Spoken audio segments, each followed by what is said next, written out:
be all right. I think it's going to be okay. I think it's going to be all right. I think it's going to be okay. Dustin Gruss.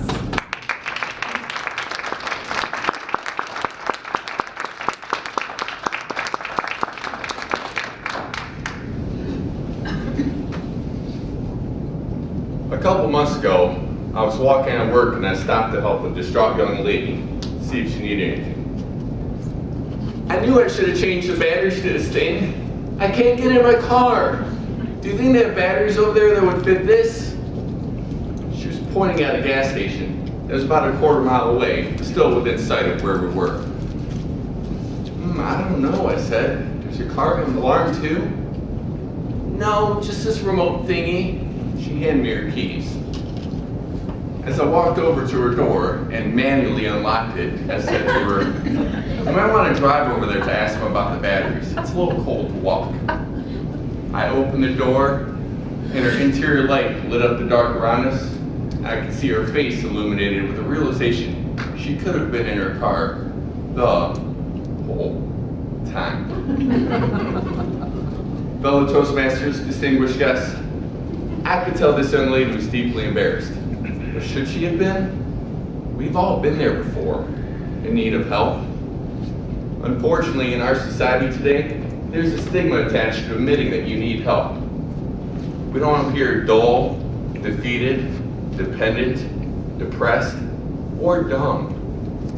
Those are all D words, by the way, and I don't know why I used the letter D, but I didn't want to ask a thesaurus or dictionary for words that start with any other letter. Should we feel those things when we ask for help? No.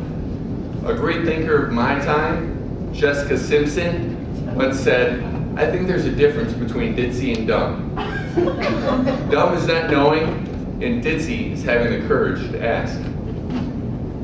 Good for Jessica for having that courage. She once made millions of dollars being on TV, asking her then husband if buffalo wings came from actual buffalo. People made fun of her for it. She made millions of dollars. Unfortunately for us, we don't get that deal. When we ask for help, we feel like we're revealing the most vulnerable pieces of ourselves.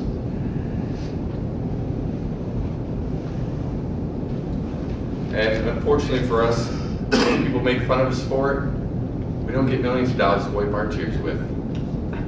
Instead, we tend to retreat further into our shell, where we think it's safe. Unfortunately, there's a couple problems with that. One, it's dark inside. And two, you're the only one in there. Simply put, no good can come from hiding.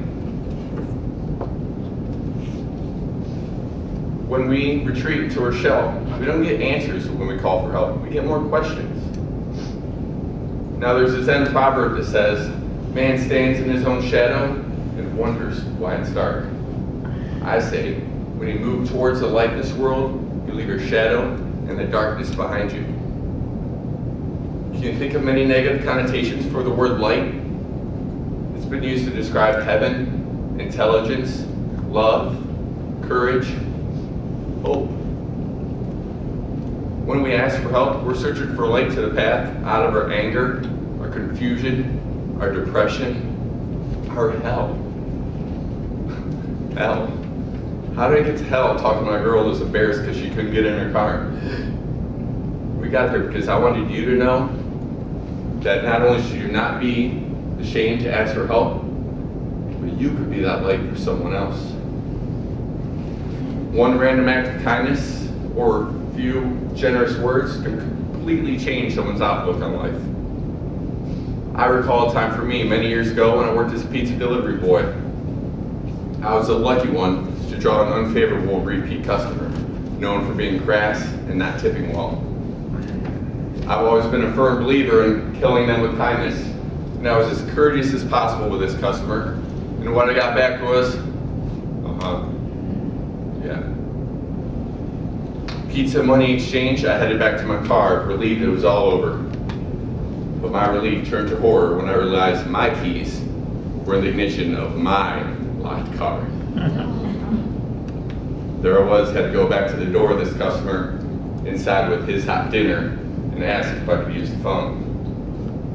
Reluctant at first, thankfully he allowed me to call my dad, who was not far away, with some spare keys. I thanked the customer for letting me use his phone, and I complimented him on his house and what appeared to be an intricate display of autographed baseballs. This compliment was a proverbial wrecking ball to this man's wall of seclusion he had been hiding behind for many years.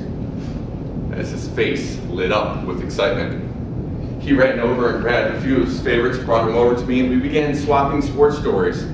We began laughing. We were having such a good time that my dad startled us when he knocked on the door. I thanked the customer for letting me use the phone and for the conversation when he replied back to me. No, thank you. And I'm sorry if I'm rude sometimes, but ever since my wife passed, I'm lonely and I don't know how to talk to people. I'm kind of glad your keys got locked in the car. From that day forward, that customer requested me for most of his deliveries, was always friendly, and always tipped well, no matter how long it took me to get there. And I always checked my car to make sure I didn't leave my keys in it. Fellow Toastmasters, esteemed guests, if there's anything we can agree on, it's that life can be hard. Often it's those around us that help us through our times of struggle. So when it's you that's not sure if you have a key to get to where you need to go, you can still find light in your dark situation. You just have to ask for help. Sometimes you are that light.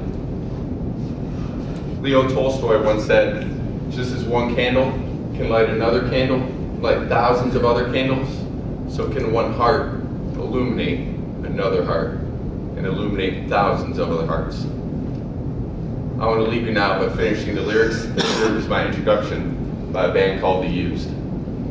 I think it's going to be all right. I think it's going to be okay.